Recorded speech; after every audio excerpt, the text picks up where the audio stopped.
I'm Oryx Cohen, and I'm the Chief Operating Officer of the National Empowerment Center.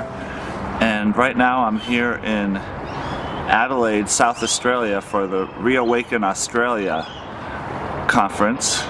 And I know that this will be heard by people in Brazil for Rethinking Madness. Myself, I'm from the United States, so I think it really reflects that we have a global movement.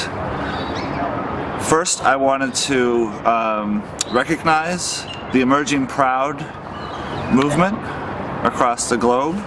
Also wanted to thank Sanat and Pablo Valente and the Rethinking Madness folks from Sao Paulo, Brazil.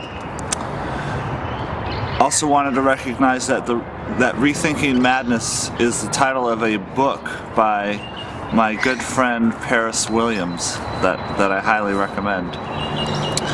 So in starting this, I wanted just to reflect on where we're at in the US, at least from my perspective, in terms of all of this. And I think we can look to the US and as an example, because one reason is because we've developed several peer-run organizations. These are organizations run by people with lived experience with mental health, trauma, and addictions. And the National Empowerment Center, where I work, is one such organization. And we have several of these peer-run organizations across the country, oftentimes several in each state.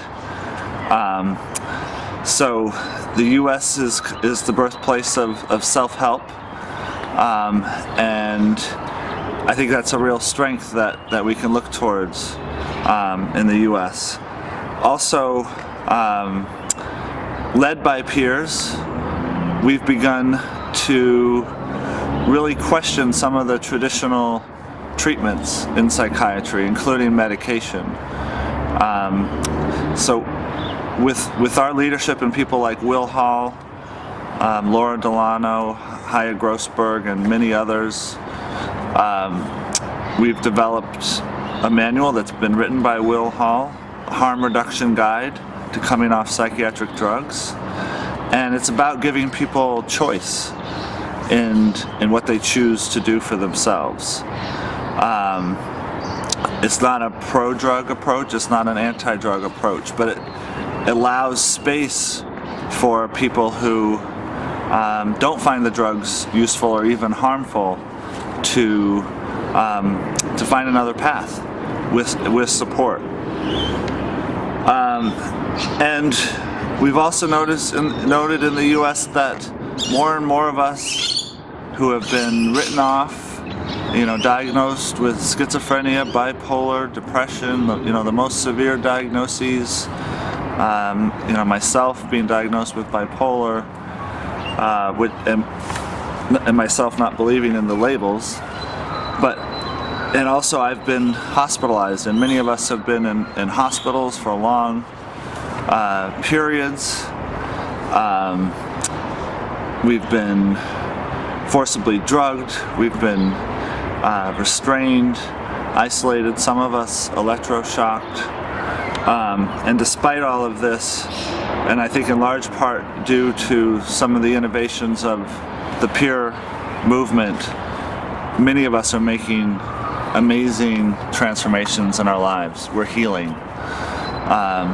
Myself, I now have a beautiful family. I have 2 kids. I have meaningful work in the work that I do, and I feel like I'm more connected with everything.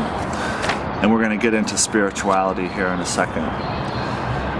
Some of the other innovations that are happening in the U.S. Are intentional peer support, WRAP, which is the Wellness Recovery Action Plan, and peer respites, which are alternatives to hospitals staffed by people who have been through the experience.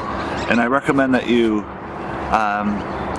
Google these, find the websites, and look into these more. And there's several others, and there's one other that I wanted to highlight because it's one that I'm very involved with and passionate about, and that's emotional CPR.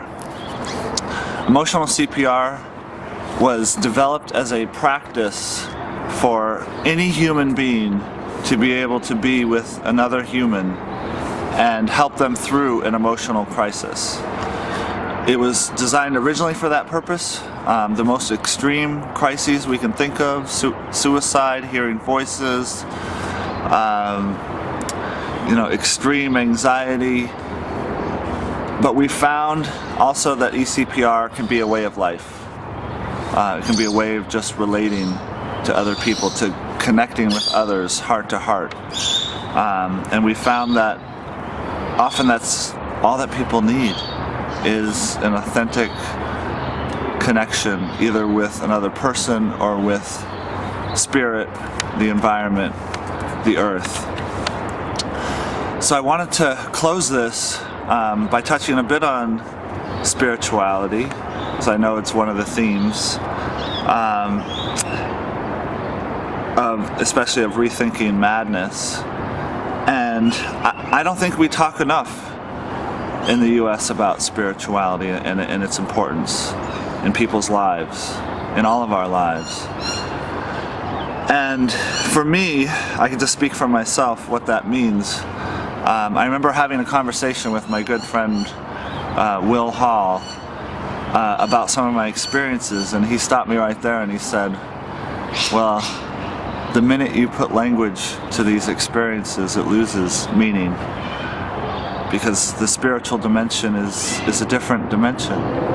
But I'm going to do my best to kind of paint a picture and give a feel of my interpretation of spirituality. And at first, when I had some of these spiritual experiences, it really frightened me, and it actually kind of led to altered states or losing touch. Extreme states led to me being locked up and labeled. And I think one reason is, well, there's two reasons. One is other people's reactions. I was not supported, and other people around me saying, oh, hey, maybe you're having a spiritual experience. How can we support you? How can we guide you through this? That's one. Another is my own kind of ego. Like, I'm the only one who's ever experienced these amazing spiritual experiences of oneness with the universe, that I am the trees, the clouds, that I am everything, I am a part of everything. And so there must be something special about what I'm going through. And my ego, I think, took over and things spun out of control. So those two factors kind of led to very difficult experiences.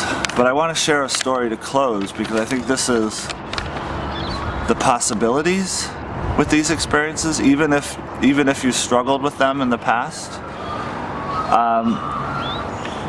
It was a couple of years ago, and I had just organized another major conference in the U.S., an alternatives conference, and it was the last day, and I was walking through this beautiful ballroom filled with hundreds and hundreds of people, and I had this feeling, and I think a lot of times it's hard to explain in words, because it was a feeling of oneness, that we are all one in this room, that yes, we're separate and we're one at the same time. And it was just a beautiful feeling. And in the past, my mind would have just taken flight, and I would have been lost and disconnected, honestly, for days or weeks. And this time I just sat with it, and I just experienced the beauty of that experience, and of being with my fellow brothers and sisters in this moment.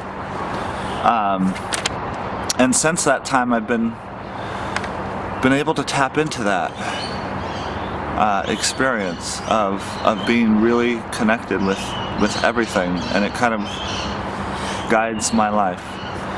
So thank you for listening, and for any other information about what we do at the National Empowerment Center, you can feel free to contact us, and I wish you well in your journey.